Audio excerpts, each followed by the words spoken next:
Magandang araw mga mahal kong mag-aaral, kamusta na kayo? Narito muli si Teacher Ann upang magturo sa inyo ng bagong aralin. Ang paksang ating tatalakayin sa araw na ito ay tungkol sa mga sagisag at simbolo ng mga lalawigan sa Rehiyon 3. Kung gusto mong matuto, simple lang ang iyong gagawin. Panoorin mo lamang ng buo ang ating video. Simulan na natin! Masdan natin ang mga larawan at tukuyin ang mga makasaysayang puok na ito at kung saan ito makikita. Umpisahan natin sa ating unang larawan. Pamilyar ka ba dito? Ang larawang inyong nakikita ay ang simbahan ng Balaswain na makikita sa lalawigan ng Bulacan. Dito binalangkas ang Malolos Congress. Ang susunod na larawan ay ang tinatawag na Bahay Sidico na matatagpuan sa San Isidro, Nueva Ecija. Ito ay pag-aari ni Kapitan Crispulo Sidico at pansamantalang tinirhan ni General Emilio Aguinaldo nang siya ay namalagi sa Nueva Ecija sa kanyang pagtakas sa mga hukbong Amerikano. Ang pangatlong larawan naman ay papakita ko sa inyo ay ang tinatawag na Capas National Shrine na matatagpuan sa Capas Tarlac. Ito naman ay sumisimbolo at itinayong dambana bilang pag-aalala sa mga bayaning Amerikano at Pilipino na lumahok sa Death March. Ang susunod na larawan ay papakita ko naman sa inyo ay matatagpuan sa Clark, Pampanga. Ito ay ang tinatawag na Clark Air Base. Ito ay nagsilbing tanggulan at himpilang militar ng hukbong Amerikano noong unang panahon. Noong mga panahon na kailangan pa ng suporta ng Pilipinas ang lakas ng sandatahan ng mga Amerikano. Ngunit lumiban din sila sa panahon ng ating Pangulong Erap Estrada. Ang huling larawan ay papakita ko sa inyo ay ang tinatawag na Tromba Marina. Ito ay matatagpuan sa Ermita Hill sa bayan ng Baler, Aurora. Ang mga rebultong ito ay kumakatawan sa 7 pamilya na naligtas sa mega tsunami na nangyari sa Baler noong unang panahon. Dumako naman tayo ngayon sa ating aralin. Tuklasin natin ang mga simbolo at sagisag ng mga lalawigan sa Rehiyon 3. Umpisahan natin sa lalawigan ng Aurora. Narito ang opisyal na sagisag ng lalawigan ng Aurora. Mayroon tayo dito makikita ang 8 bituin na sumisimbolo sa 8 bayan sa lalawigan. Makikita rin dito ang araw na may 8 sinag na sumisimbolo naman sa patuloy na pagunlad ng 8 bayan sa lalawigan ng Aurora. Ang mga makukulay na tsapa sa itaas ay sumisimbolo naman sa kulay ng bawat bayan ng lalawigan. Makikita rin dito ang bangka na sumisimbolo sa industriya ng pangingisda dahil ito ang pangunahing pangkabuhayan ng mga tao rito.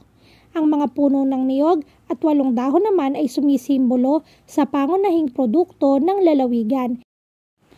Ang lupang sakahan at palay naman ay sumisimbolo sa sektor ng agrikultura na tutugon sa produksyon ng palay sa lalawigan. Makikita din dito ang kulay ng tsapa na asul at pula na sumisimbolo naman sa watawat ng Pilipinas. Paikot na bilog sa gitna at labas, ito ay tumutukoy sa tiwala ng gobyerno sa pagsulong ng kaunlaran sa lalawigan. At ang dagat na sumisimbolo sa lokasyon ng lalawigan sa kahabaan ng baybayin ng Karagatang Pasipiko. At ang bundok na sumisimbolo sa Cape Encanto Point na makikita sa lalawigan. Matapos ang lalawigan ng Aurora ay dumako naman tayo sa lalawigan ng Bataan. Ito ay mayroong nag-aapoy na espada na sumisimbolo sa katapangan ng mga sundalo at gerilya na nakipaglaban noong ikalawang digmaang daigdig. Makikita ito sa simbolo at sagisag ng Bataan. Mayroon din itong 3 bituin na sumisimbolo sa heograpikal na rehiyon na nakipaglaban noong ikalawang digmaang pangdaigdig. Makikita din dito ang pulang panel na sumisimbolo sa mga labanan na naipaglaban at napagtagumpayan ng Bataan at ng bansa. Makikita rin sa sagisag ng lalawigan ng Bataan ang asul na panel. Ito naman ay sumisimbolo ng kapayapaan sa gabi. Matapos nating aralin ang mga simbolo ng lalawigan ng Bataan, dumako naman tayo sa lalawigan ng Bulacan. Sa sagisag nila ay makikita ang mga bundok. kumakatawan sa Kakarong de Sili sa Pandi at Biak na Bato sa San Miguel kung saan naitatag ang Republika ng Kakarong at Republika ng Biak na Bato. Hindi lang yan, makikita rin dito ang simbahan na sumisimbolo naman sa simbahan ng Baraswain kung saan ginanap ang kauna-unahang kumbensyon konstisyonal at tahanan ng unang Republika ng Pilipinas.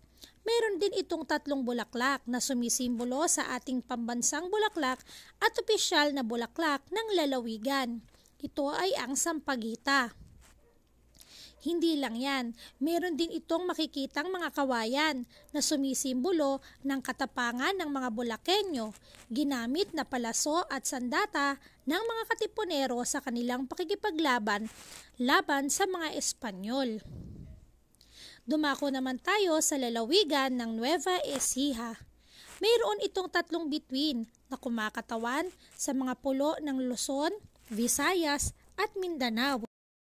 Makakakita rin tayo ng mga bundok na sumisimbolo sa mga bulubundukin ng Caraballo at bulubundukin ng Sierra Madre na present sa lalawigan ng Nueva Ecija. Hindi lang yan, may makikita rin tayo na ulo ng kalabaw. Ito naman ay sumisimbolo bilang pangkaraniwang hayop sa bukid, kaibigan at kasama ng mga magsasakang Nueva Ecijano sapagkat ang Nueva Ecija ang rice granary of the Philippines. Meron din itong istruktura sa pagitan ng dalawang tumpok ng dayami. Sumisimbolo ito sa mapagkumbabang mga bahay ng mga tao sa lalawigan sapagkat sila ay mga simple at payak. Ang dalawang tumpok ng dayami o mandala ay sumisimbolo naman sa pangunahing produkto ng agrikultura ng lalawigan at ito ay ang palay. Sila ang nagsusuplay ng karamihan sa mga bigas na nagmumula at ginagamit ng bansa.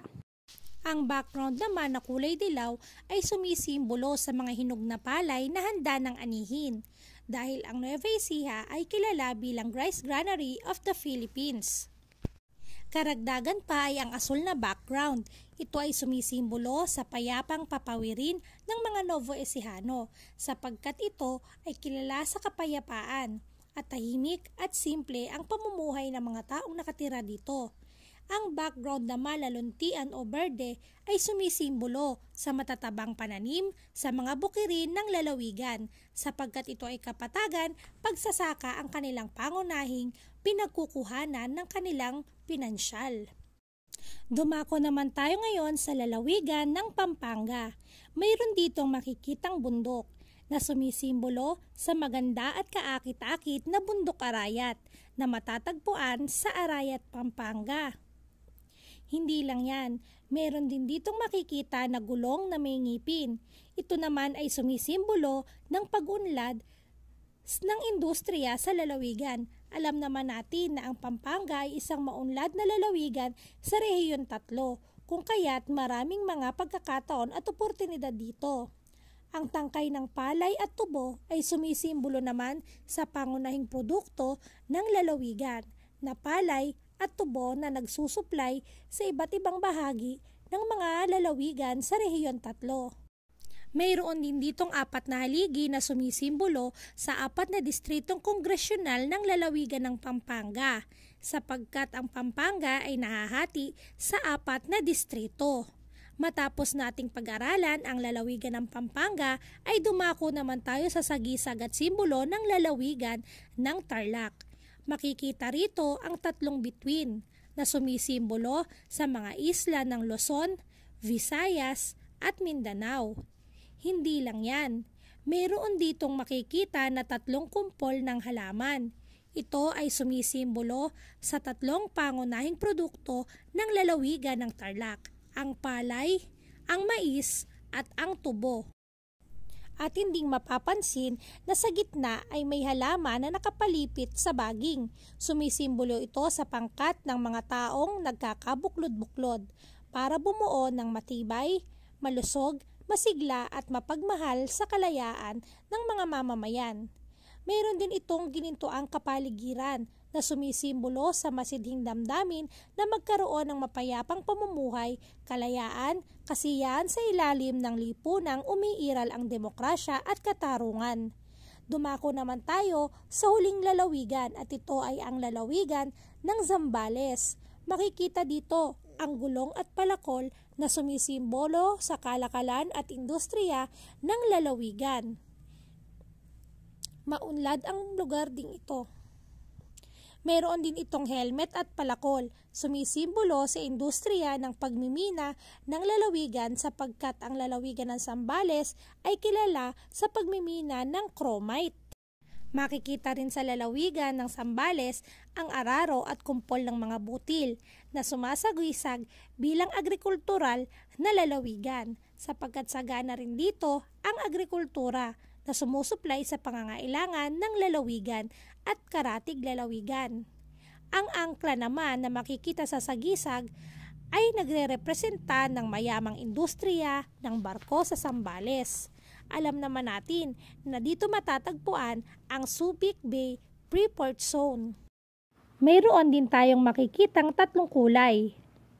Ang kulay pula ay sumasagisag sa komersyo at katapangan ng mga taga-Zambales.